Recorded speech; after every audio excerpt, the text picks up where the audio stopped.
2 বলে 2 নিতে পারল না দিল্লি। নায়ক হতে গিয়ে ভিলেন মিলার। ম্যাচটা জিতলে নিশ্চিতভাবে নায়ক হতেন ডেভিড মিলার। আইপিএলের বুধবার 211 রানের বড় লক্ষ্য তাড়ায়। শেষ ওভারে 13 রান দরকার ছিল দিল্লি ক্যাপিটালসের।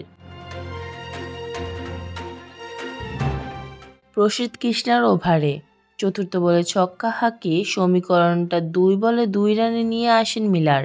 হাতে তখনও 3 উইকেট, কিন্তু পঞ্চম বলটি ডিপ স্কোয়ারে গেলে ঠেলে দিয়ে 1 রান নেওয়ার সুযোগ থাকলেও নেননি Miller.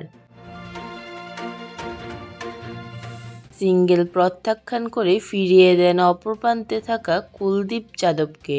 Kuldeep lower order batter, Miller হয়তো ভরসা করতে পারেননি।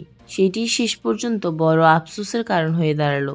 শ্বাসরুদ্ধকর লড়াইয়ে দিল্লি যে গুজরাট টাইটান্সের কাছে হেরেছে মাত্র 1 রানেই। ক্রিকেটের সকল আপডেট পেতে আমাদের সাথেই থাকবেন।